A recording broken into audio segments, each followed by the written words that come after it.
The problem that we're working on today is a two-dimensional projectile motion problem. I'll read the problem. The problem says, a ball is launched at 30 degrees to the horizontal. What is the maximum height reached by the ball if the initial velocity is 28 meters per second? Ignore air resistance. And I've already gone ahead and put in the value for gravity and the direction, so that remember that gravity is acting in the y direction. So let's start with the beginning here. It says the ball is launched at 30 degrees to the horizontal. What does that mean? That means that you look at the x-axis and you find 30 degrees above the x-axis. I have already drawn the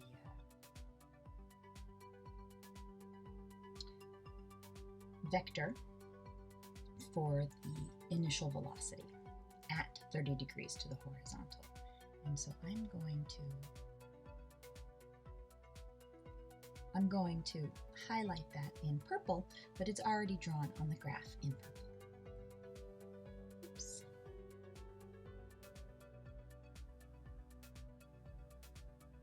All right. The last thing to note is that we're asked to find something, and that's what is the maximum height reached by the ball. Well, where would that be? That is actually right here. It's the apex of the path.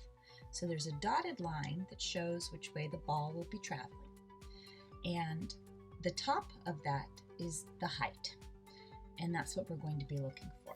I like to call that h sub t, so that we know it's the top of the path, not the maximum, because that can kind of confuse students.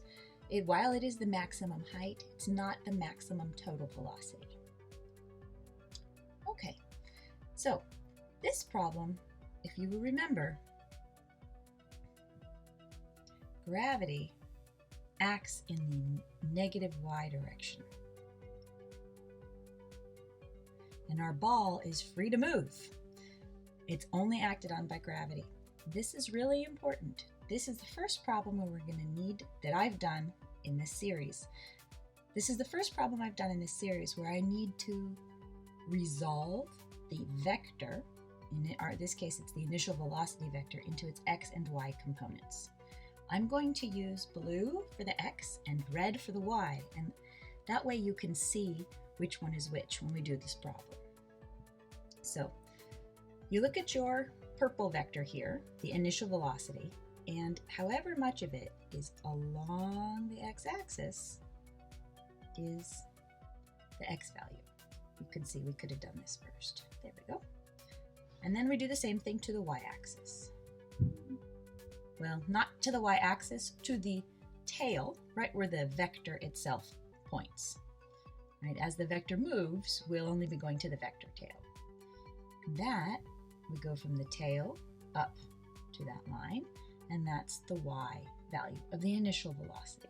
We'll label that vi sub y, and the x value vi sub x.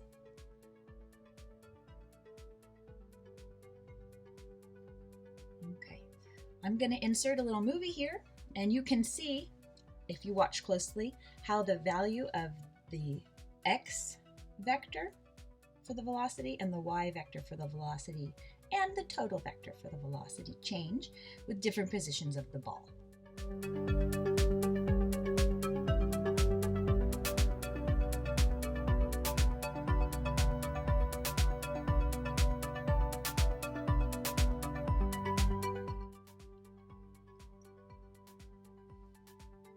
Okay, now the task set before us is to find what the number for the velocity in the y direction is and in the x direction at this initial point. The velocity will change as the ball goes through the parabola that it's following. So in order to do that, we need to remember a little bit about the right triangle. And we remember that the value that we find for the initial v sub y is this length. Oops, is this length here. And relative to the angle of 30 degrees, sine of 30 degrees times the hypotenuse of this triangle will give us the length. This is the opposite angle. So I'm just going to write that down. In the y direction, the velocity is variable because gravity is acting on it and only in the y direction. V sub I y equals V sub I, which is the hypotenuse of this triangle, times sine of the angle, and that angle is 30 degrees. Well, that equals 28 times sine of 30 is 1/2. And don't forget, we have meters per second, which is the units of the initial velocity, and those are also the units of the velocity in the y direction. So this equals 14 meters per second. I'm going to highlight that in red just so it's really clear that we're dealing with the red length here. And so you know what we've substituted in, I'm going to highlight V sub I in purple. That's the purple vector. Now let's look at the x direction velocity. It's constant. Remember, gravity only acts in the y direction. And using what we know from the right triangle, the blue vector is adjacent to the 30-degree angle in this right triangle, and so its length will be the hypotenuse times cosine of 30 degrees. So V I x. Well, it's constant, so I'm going to reinforce that by saying that also the final velocity in the x direction, which we can just call all of these the velocity in the x direction, equals V sub I times cosine of 30 degrees. Okay, well, that equals 28 times, the cosine of 30 is actually the square root of 3 over 2.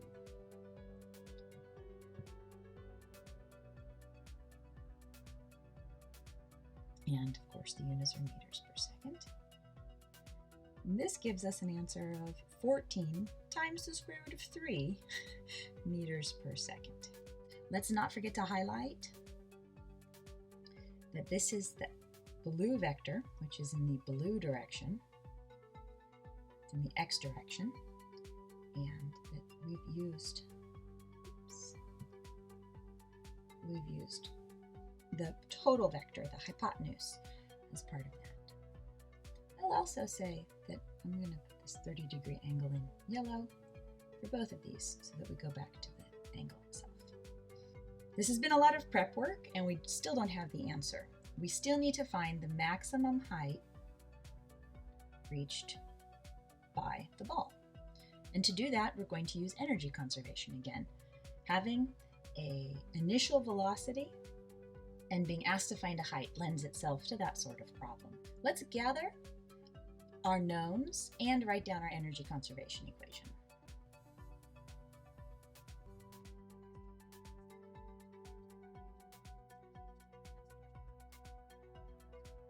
Other things we know are that when the ball is at the apex, right here,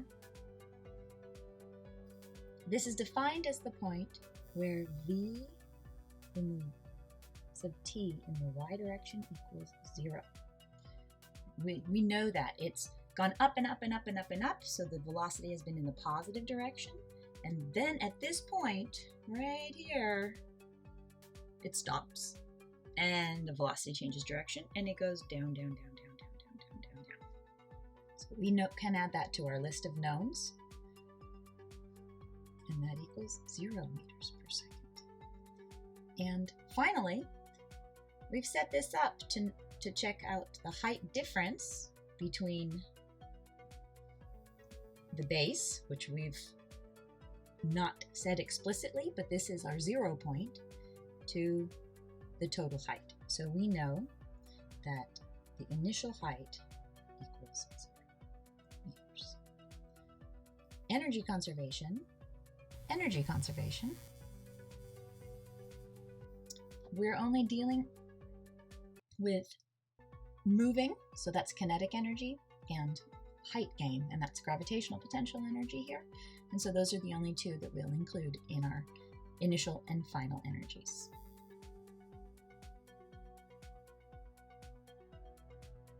We can right away cancel all of the mass terms. And this is a problem that once again is independent of mass. And let's substitute in the zeros that we know. We know that V sub t at the top in the y direction is 0. We know that the initial height is also 0. This leaves us with 1/2 V sub I in the y direction squared equals gravity times the height at the top. We can solve for the height at the top.